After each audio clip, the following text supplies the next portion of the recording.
warahmatullahi wabarakatuh. Selamat siang, pagi, sore, malam, pokoknya dimanapun kalian berada, apapun suasananya. Jadi, ini adalah podcast pertama kita, podcast BOB, bukan orang biasa. Podcast BOB ini pertama mengundang narasumber luar biasa kita. Ya, ini ada Kainai. Jadi sedikit cerita ya teman-teman.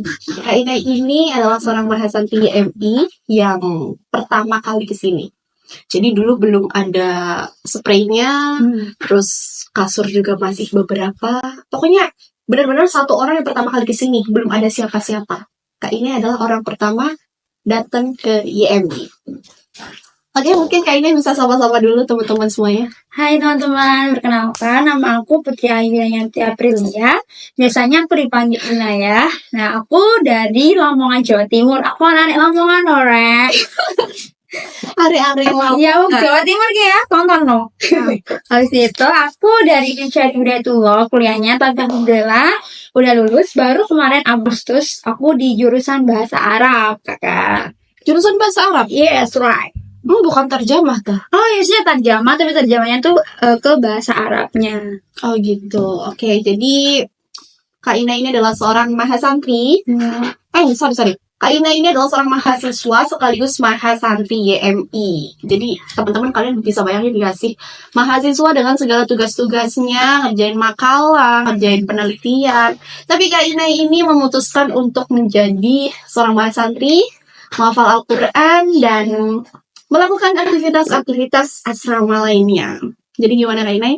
Apakah Kak Inai ada kesulitan Kak Inai? Mungkin bisa diceritakan gimana perjalanan Kak Inai menempuh pendidikan dan juga menjadi seorang santri? Oke, jadi sebenarnya dulu tuh waktu SMA itu aku sebenarnya ada niatan untuk menghafal Al-Quran. Tapi karena aku tuh masih ragu ya, jadi pas lulus SMA itu aku bilang ke orang tua, aku mau kuliah dulu aja. Dan aku tuh sebenarnya kuliahnya nggak mau di UIN Syarif. Aku pengennya awal itu di Jawa Timur, di UNAIR sama di UB. Oh iya. Nah, saat aku daftar di situ, aku tuh kayak udah positive thinking mau masuk gitu loh, Kak. Karena aku tuh udah ngerasa di SMA aku itu kan masuk pemeringkatan paralel dan aku masuk 10 besar. Jadinya aku tuh kayak pede nih, kayaknya aku terima di univ ini gitu kan. Tapi ternyata setelah pengumuman, aku di dua-duanya tuh nggak lolos. Oh iya? Iya kan? Jadi jalur rapat, kamu dua-duanya nggak lolos gitu? Iya, nggak lolos. Aku jadi kayak, ya Allah, kenapa aku nggak lolos gitu kan. So akhirnya sedih banget. Ya udah dari situ, setelah berpikir panjang, akhirnya aku bilang ke orang tua, kayaknya aku pengen ngapal Quran aja deh Bu. Kayaknya aku nggak pengen kuliah, pengen fokus buat ngapal Quran. Oh iya? Akhirnya setelah diskusi sama orang tua aku kayak, ya udah kamu ngapal Quran aja, kuliahnya nanti aja. Orang tua juga senang dengernya sebenarnya. Akhirnya aku memutuskan pengen mondok di pondok pesantren di Kudus yang emang di situ terkenal dengan hafalan Qurannya. Gitu. Ya udah aku daftar, aku ikutin tesnya kan. Pas aku ikutin tesnya kayaknya aku nih masuk nih kayaknya. Karena aku ngerasa tesnya tuh kayak bener-bener yang materi aku banget gitu loh. Karena aku dari kecil, dari SD tuh udah diajarin materi kayak tajwid, kayak worib, gitu-gitu kan. Terus pas tes lisannya, pas tes bacaan Qurannya pun aku ngerasa bisa gitu. Terus akhirnya ya udah beberapa minggu kemudian pengumuman. Nah, ternyata aku tidak lolos. Aduh, sesakit itu. Ya ampun, mengalami kegagalan kedua kalinya ya. Tidak lolos. Terus aku bertanya-tanya, ya Allah ini kenapa gitu kan. Udah mau kuliah aja gak dilolosin. Pas mau masuk ke tahfiz Quran juga gak dilolosin. Terus aku harus gimana ya Allah gitu kan. Ya Allah. Ya udah akhirnya kayak, berarti itu masa COVID gak sih Kak? Iya, itu masa-masa COVID. Masa-masa COVID dan aku pusing banget kan, apalagi terbatas bertemu dengan teman-teman, terus pokoknya terbatas dalam berbagai hal gitu kan. Di lockdown ya waktu itu. Iya, so aku bingung ya ini kayak mana, aduh rasanya kayak pengangguran di rumah, belum ada tujuan mau kemana gitu. Akhirnya ada teman SMA aku yang rekomendasiin aku buat ikut di UIN Jakarta gitu. Jalur apa berarti kalau di UIN? Mandiri? Dua. Sepan itu yang tes kan ya? Sepan UMPTKIN. UMPTKIN Ya. sama Mandiri. Mandiri. Nah, kalau Mandiri aku ngambil jurusan di Nusat Islamiyah. FDI guys. Ya, kalau di UMPTKIN aku ngambil di jurusan Tarjamah, dan itu juga direkomendasiin sama alumni SMA aku untuk masuk di situ aja gitu. Ya udah, aku daftar lah ya, daftar belajar materi-materinya. Ya. Dan alhamdulillah pas di UIN itu lolos gitu Masya kan. Allah, alhamdulillah. Iya. Itu jadi obat banget ya. Iya, ya sedikit menang lah ya. Nah, habis itu sebenarnya aku pas keterima itu agak senang, agak sedih. Senangnya tuh kayak alhamdulillah udah ada tempat buat belajar selanjutnya. Sedihnya aku bingung kalau di sini tuh kayak mana ya. Maksudnya nggak ada saudara gitu iya, sebenarnya. benar. Apalagi aku anak kabupaten ya. Anak kabupaten, anak kampung, anak desa. Jadi kamu merantau gitu ya? Iya, dan merantau kayak gak ada siapa-siapa, gak punya teman, gak punya keluarga sama sekali di sini. Apalagi orang tua aku yang orangnya itu khawatiran. Nah, pas aku udah lolos, aku bilang ke ibu aku, kayaknya aku harus cari kos deh bu, gitu. Waktu itu ibu aku, nggak boleh. Pokoknya kamu nggak boleh ngekos, apapun yang terjadi, nggak boleh ngekos. Karena ibu aku tuh parnoan tentang cerita kos gitu kan. Iya, takut salah pergaulan gitu ya. Iya, aku bingung, ya Allah ini kayak mana? Aku tinggal di mana ini? Sedangkan ada kegiatan yang harus aku kesini, mengharuskan aku kesini. Oh gitu. Aku udah bingung kayak Allah, kayak mana ini? Dan alhamdulillahnya ada informasi dari teman kelas aku yang ngasih tahu kayak becian gitu loh, ada asrama ini. Oh, jadi taunya dari teman sekelas. Iya, karena teman aku tuh kayak aku juga info gitu loh, kalau misalnya kamu ada info kos atau asrama atau apa gitu, tolong dong infoin ke aku karena aku butuh nih gitu kan. Oh, jadi Kak, jadi kakak ini pas lagi masa-masa perkuliahan masih daring gitu ya? Iya, masih daring gitu. Jadi belum kesini, pas lagi dapat info itu belum di sini. Belum. Jadi kan beberapa bulan itu kan masih online kan. Iya. Nah, pas aku mau kesininya itu karena emang ada acara dari kampus yang aku harus kesini. Nah, itu aku bingung aku tempat tinggal di mana ini ya gitu. Akhirnya ada BCA, aku daftar. Aku daftar dan ngeliat benefitnya kan, wah lumayan ini kan gratis, terus banyak sekali yang kita dapat kayak wifi, itu kan buat anak kos itu lumayan ya. Iya. Akhirnya ya udah aku daftar di tes dan alhamdulillah keterima. Alhamdulillah. Iya, dan setelah aku telusuri ternyata itu adalah asrama Quran. Masya Allah. Jadi kayak spesial gitu loh. Iya, kayak doa kamu terjawab gitu, keinginan kamu. Terus aku gini, ternyata Allah itu nggak pengen aku kuliah aja, atau nggak pengen aku ngafal Quran aja. Tapi Allah itu pengennya aku dua-duanya, kuliah plus ngafal Quran gitu. Dan kakak menemukannya di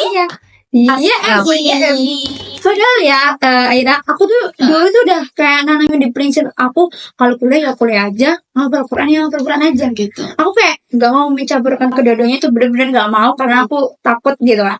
Tapi setelah ya terjadi berbagai banyak peristiwa, ternyata aku diizinkan Allah untuk mengikuti keduanya. Masya Allah. Kuliah yes, ngafal Quran juga yes. Aduh, benar. Oke teman-teman, jadi Kak Ina ini ternyata ya, Kak Ina sudah menceritakan perjalanannya dari gimana sih caranya tiba-tiba masuk UIN, kemudian tiba-tiba ketemu YMI, sampai pada akhirnya Kak Ina ternyata sudah menjadi wisudawati, alias Kak Ina ini udah lulus teman-teman semuanya. Dan for your information, Kak Ina ini adalah wisudawan terbaik loh. Masya Allah. Coba gimana Kak Ina, Kak Ina menyangka gak sih Kak Ina bisa menjadi wisudawan terbaik, padahal Kak Ina ini juga banyak kesibukannya, banyak aktivitasnya. Coba gimana menurut Kak Ina? Untuk jadi wisudawan terbaik pun sendiri sebenarnya aku juga nggak pernah nyangka gitu lah, karena aku tuh kan jurusannya di bahasa Arab ya. Iya. Cuman aku tuh anak SMA guys, jadi aku bukan anak bahasa Arab, anak pondokan yang ngelontok belajar kitab, itu bukan. Pas aku masuk di perkuliahan pun aku ngerasa kayak insecure, aku ngerasa kayak tertinggal, aku ngerasa kayak ya Allah kayak bener-bener jatuh, karena aku ngeliat teman-teman aku mereka jago-jago banget baca kitabnya dan pokoknya udah mumpuni lah bahasa Arabnya ketimbang aku. Sampai akhirnya aku tuh ada di titik. Tapi dulu kakak ini backgroundnya pesantren bukan sih? Pesantren. Kalau dulu aku SMA, tapi SMA-nya itu ada asramanya. Cuman asramanya itu swasta. Iya, swasta. Oh, swasta. Tapi itu bukan kayak yang bahasa Arab banget gitu loh, lebih banyak ke materi umumnya dan bahasa Inggris. Justru jarang bahasa Arabnya. Cuman karena saat itu tuh aku tertarik aja dengan bahasa Arab, makanya aku masuk di jurusan Arab. Karena aku masuk lah, kok tidak sesimpel pas di SMA ya guys. Namanya tulisan gundul gak sih? Iya, jadi kayak disuruh tiba-tiba pas masuk kelas langsung disuruh baca. Ini kenapa ya dibaca gini? Kenapa jadi min, jadi doma, jadi gitu-gitu lah kan? Aku kayak ya Allah, ini apa wah gitu kan? Sampai akhirnya aku ada di titik apa kayaknya aku salah jurusan ya. Aduh, itu semester berapa ngalamin merasa salah jurusan? Dari semester awal. Waduh. Udah ngerasa, udah kayak pengen keluar. Iya. Salah jurusan apa? Keluar aja jadi jurusan ini. Tapi serius pernah ngerasain itu Kak? Pernah, sumpah aku pernah ngerasain itu. Iya kan, akhirnya kayak. Tapi itu murni karena kamu merasa ketinggalan di materi atau merasa karena kesibukan kamu di asrama juga? Yang pertama karena ketinggalan materi sih, itu yang paling membuat aku pengen keluar. Terus yang kedua juga, nah itu ditambah dengan di sini disuruh hafal Al-Quran, banyak kegiatan, itu kan makin pusing kan ya. Iya. Nah, akhirnya ya udah aku kayak mulai menerima segala takdir yang aku miliki kan, karena aku masuk ke bahasa Arab. Karena memang saat itu aku hanya memiliki 2 pilihan, yaitu menyerah dengan keadaan atau berjuang dengan harapan. Masya Allah. Iya, karena atas dukungan dari teman-teman juga, terus teman-teman kelas yang ngasih support, Yunai bisa ngejar ketertinggalan kamu. Akhirnya aku mulai belajar bahasa Arab dari awal, belum dari awal Kak. Dari baca-baca kitab sendirian gitu kan, terus belajar dari YouTube, belajar dari teman-teman. Bahkan aku tuh harus meluangkan waktu waktu libur aku kuliah untuk aku belajar bahasa Arab di Pare. Benar-benar itu kayak perjuangan banget. Kita harus bangun pagi belajar bahasa Arab, sehari harus belajar 50 kosakata. Kalau nggak bisa hafal nanti kita dihukum, HP kita disita. Itu benar-benar aku rasain banget di Pare selama berapa bulan. Terus akhirnya pulang ke sini ya masih tetap belajar sedikit demi sedikit. Ya akhirnya bisa mengejar ketertinggalan aku dengan teman-teman yang lainnya. Jadi intinya kan kalau aku pas saat itu tuh kan rajin untuk mempelajari materinya terus kan. Jadinya mungkin dari rajin itu bisa mengantarkan aku hingga aku ke jadi wisudawan terbaik. Masya Allah, tepuk tangan semuanya. Iya. Ya, jadi yang pertama kunci dari Kak Inai itu ketika menerima sebuah kesulitan, maka kita harus menerima terlebih dahulu. Jadi ketika kita sudah bisa menerima, kemudian kita bisa merenungi, terus kita bisa memikirkan langkah selanjutnya, aku sebenarnya harus apa gitu. Apakah aku harus menyerah begitu saja? Padahal sebenarnya kita sudah sejauh ini gitu. Tapi ternyata Kak Inai memilih untuk bangkit, memilih untuk mencari tahu gimana caranya supaya saya bisa lebih maju lagi. Kak Inai memutuskan pergi ke Pare untuk belajar bahasa Arab, memutuskan memangkas waktu tidurnya untuk menghafal kosakata, untuk belajar ya sampai larut malam, dan ternyata itu membuahkan hasil. Kak Inai bisa menjadi wisudawati terbaik. Masya Allah. Tahu gak sih, salah satu penyemangat aku itu adalah aku baca di Al-Quran surat Al-Insyirah, inna ma'al usri yusra fa inna ma'al usri yusra. Setelah kesulitan pasti ada kemudahan, setelah kesulitan pasti ada kemudahan. Allah bahkan mention 2 kali kan, setelah kesulitan pasti ada kemudahan. Dan ayat itu benar-benar menjadi penyemangat aku ketika aku kayak down lagi, sedih gitu. Aku selalu mengingat bahwasanya Nai, Allah menempatkanmu di tempat yang sekarang itu bukan karena sebuah kebetulan, tapi Allah ingin menjadikanmu orang yang hebat. Orang hebat itu enggak lahir dari kesenangan, kemudahan, tapi ia lahir dari perjuangan dan air mata. Masya Allah. Aku jadi pengen nangis kalau ingat-ingat masa-masa itu. Ya Allah, benar-benar perjuangan banget ya. Sebagai anak kabupaten, kemudian anak rantauan yang tidak punya siapa-siapa, tinggal di Jakarta, yang seringkali dilabeli dengan kota yang salah pergaulan, kemudian banyak marak pergaulan bebas. Tapi ternyata Kak Inai bisa menemukan tempat terbaiknya.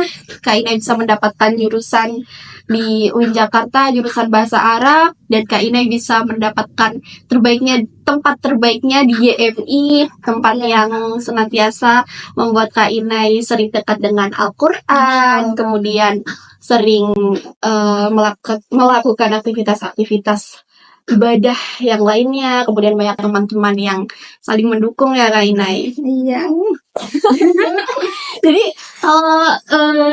kalau dari pengalaman Kak Inai selama di YMI ini, kira-kira apa yang membuat Kak Inai paling berkesan ketika tinggal di asrama YMI ini? Ini berkesan. Karena alhamdulillah ya di sini itu aku nggak tahu kalau misalnya aku keluar dari sini apakah aku masih tetap bisa konsisten untuk membaca Al-Quran. Karena di sini tuh benar-benar kita harus digemblengkan. Dari pagi kita harus baca Quran, terus habis itu malamnya setoran, paginya kita kuliah, terus sampai sore, malamnya masih harus bersama Al-Quran. Terus habis itu banyak juga teman-teman yang support, yang saling mengingatkan. Karena kalau misalnya aku di kos, belum tentu kan ada yang mengingatkan aku untuk sholat, mengingatkan aku untuk membaca Al-Quran. Itu sih yang paling berkesan dalam hati aku tentang YMI. Jadi memang asrama YMI ini membuat Kak Inai selalu dekat dengan Al-Quran. Dan memang sudah dari awal ya, Kak Inai itu mempunyai keinginan kuat untuk menghafal, mempunyai keinginan kuat untuk terus bersama Al-Quran gitu.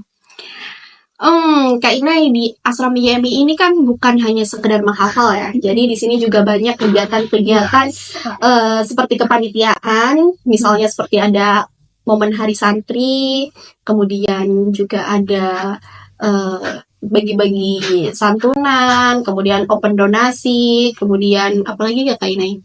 Hari santri. Hari santri udah. Ya pokoknya banyak lah ya. Sampai lupa saya saking banyaknya. Ada tambah lagi ya kegiatannya. Sensor.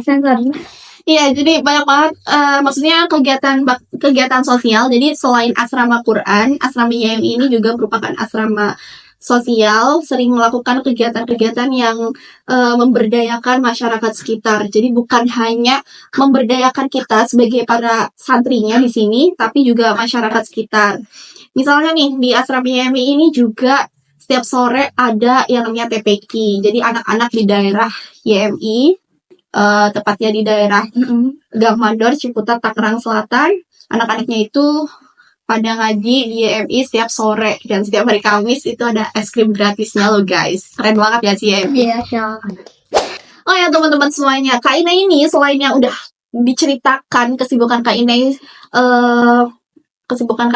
sebagai seorang mahasiswa, sebagai seorang mahasantri, Kak Inai ini juga ambil job ngajar loh guys. Betapa struggle-nya beliau ini, selain menjadi seorang mahasiswa, mahasantri, juga menjadi seorang guru privat. Ya, gimana Kak Inai? Jelaskan, apakah ada tantangan-tantangan tersendiri ketika mengambil keputusan untuk menjadi seorang pendidik? Ya. Sebenarnya untuk tantangannya jelas pasti ada ya. Karena sejujurnya karena saya bukan dari jurusan pendidikan, saya dari jurusan tarjamah yang sama sekali gak ada ngebahas tentang buat RPP dan lain sebagainya. Tapi karena saya memutuskan ingin menjadi pengajar, karena apa ya, saya tuh suka aja gitu lihat anak kecil, terus saya suka buat media-media pembelajaran. Makanya dari situ ketika ada peluang untuk ngajar, jadi buat apa lagi untuk sia-siain. Ya udah saya mengambil. Nah, tantangannya itu tadi, kita harus pintar-pintar untuk memanajemen waktu, karena jangan sampai saya ngajar tapi kuliah saya keteteran, kebetulan saya juga keteteran. Nah itu kan malah apa ya, bukan sesuatu hal yang baik juga, karena jadi waktunya yang satunya nggak selesai, satunya nggak selesai, yang satunya juga nggak selesai juga, jadi kan akan berantakan. Jadinya itu tantangannya harus memanajemen waktu dengan baik dan benar, dan itu luar biasa ya Allah. Masya Allah. Nah, tentang manajemen waktu yang baik dan benar nih, gimana sih cara Kak Inai untuk memanajemen waktu yang baik dan benar itu? Mungkin bisa kasih tips dan triknya ya buat kita semua. Oke. Mungkin setiap orang punya manajemen waktu yang berbeda-beda ya. Nah, kalau aku sendiri tuh dasarnya itu yang penting pertama itu kalian harus bangun pagi dan memulai hari kalian, aktivitas kalian dengan membaca Al-Quran. Masya Allah. Kenapa dengan Al-Quran? Why? Emangnya Al-Quran sengefek itu untuk mempengaruhi aktivitas kita? Kalau kataku sangat mempengaruhi. Kenapa? Karena kita tahu kan ya, Al-Quran itu adalah sumber keberkahan. Ketika kita mengawali hari kita dengan membaca Al-Quran, maka kita akan menarik energi-energi positif ke dalam kegiatan kita. Salah satunya adalah keberkahan waktu. Kalau kita punya waktu yang berkah, maka sebanyak apapun kegiatan atau tugas yang kita punya, maka Allah itu akan mempermudah segala urusan kita. Kita pernah nggak sih kita ngerasa kayak, kenapa ya tugas aku tuh nggak selesai-selesai? Kenapa ya kayak setiap hari tuh ada aja kesibukan yang aku punya. Serasa kayak nggak pernah selesai gitu loh. Iya, berantakan. Kayak merasa waktunya tuh kurang. Nah itu, dan gak sedikit orang yang ngerasa itu waktunya kurang. Harus butuh tambahan waktu. Ketika Allah ngasih waktu 24 jam, terus kita ngerasa kurang. Itu sebenarnya bukan waktunya yang kurang. Tapi apa coba? Baca Quran yang kurang. Itu salah satunya. Iya. Nah, salah satunya adalah karena kita nggak punya waktu yang berkah. Makanya jangan ditanya kenapa ya tugas aku nggak bisa nyelesain tugas dalam satu waktu. Jangan ditanya itu, tapi coba tanya ke diri kamu, kenapa ya aku nggak punya waktu yang berkah. Nah, salah satu untuk mencari waktu yang berkah tadi adalah dengan membaca Al-Quran. Nggak apa-apa kok, satu hari satu halaman aja nggak apa-apa, dengerin aja. Karena satu halaman itu akan mendatangkan keberkahan dari Allah. Dan yakin deh, karena aku tuh ya ada tugas yang dikerjainnya itu selesainya 3 hari. Apalagi dulu pas skripsian. Tapi ketika aku baca Al-Quran, itu pekerjaan yang 3 hari itu bisa selesai dalam 1 hari. Masya Allah. Memang kayak nggak disangka-sangka gitu ya, sesuatu yang sekiranya mustahil ternyata bisa kejadian juga. Dan itu yang dinamakan dengan keberkahan. Dan ketika aku futur kayak aduh harusnya banyak Quran, itu malah pekerjaan yang seharusnya aku kerjain singkat itu malah keteteran gitu kan. Nah, tapi masalahnya nggak semua orang itu bisa berpikir seperti itu. Kadang ada yang ngerasa kayak membaca Quran itu sesuatu yang membuat waktu kita terbuang. Kayak aku harusnya kerjain ini nih, tapi gara-gara baca Quran dulu jadi waktuku kesita deh buat baca Quran. Padahal sebenarnya membaca Quran itu yang akan mendatangkan keberkahan waktu kita. Coba lihat para ulama, para ustadz-ustadz yang di sana-sana itu kan mereka waktunya terbatas, tapi mereka masih tetap bisa positif, berproduktif, beramal gitu kan. Bahkan ulama zaman dulu itu karya-karya kitab-kitab yang dihasilkan berapa banyak ya, berapa banyak meriwayatkan hadis-hadis Nabi. Ya Allah, memang ya. Makanya buat teman-teman yang sekarang susah untuk manajemen waktunya, coba deh diawali harinya dengan membaca Al-Quran. Gak apa-apa, 1 hari 1 ayat atau 1 halaman aja gak apa-apa. Karena kalian akan ngerasain perbedaannya gitu loh. Antara hari diawali dengan membaca Al-Quran sama enggak, itu bener-bener akan kerasa banget. Aku kalau dipikir-pikir ya, kadang tuh kayak bingung juga. Kok bisa ya? Kadang aku sehari tuh langsung ngerjain banyak hal gitu kan. Kayak paginya aku harus kadang piket asrama, dilanjut harus buat media, habis itu dilanjut harus ngajar yang 3 tempat, dimana 3 tempat ini tuh kadang jaraknya lumayan. Terus pulang asrama aku harus setoran, aku harus nerima setoran. Nah kadang tuh kayak dipikir-pikir, wah baik juga ya. Tapi ya tadi karena kita punya waktu yang berkah, makanya waktu yang terasa singkat itu bisa terasa panjang. Dan semua pekerjaannya terselesaikan dengan baik. Iya, itu sih ya kunci manajemen waktu aku dari yang dasar dulu. Kunci manajemen waktu Kak ini adalah awali pagimu dengan membaca Al-Quran. Iya, benar sekali. Oke Kak Inai, terima kasih atas waktunya telah menceritakan pengalamannya menjadi seorang mahasiswa, kemudian menjadi seorang mahasantri, dan juga sekaligus menjadi seorang pengajar. Jadi kita jadi tahu ya gimana struggle-nya Kak Inai melewati itu semuanya, dan kita juga jadi tahu gimana cara Kak Inai gimana cara Kak Inai untuk menangani ketika mendapatkan tantangan-tantangan di dalamnya. Jadi closing statement Kak Inai, apa pesan dari Kak Inai buat teman-teman yang nonton video ini? Closing statement-nya adalah jangan pernah untuk kita berhenti membersamai Al-Quran.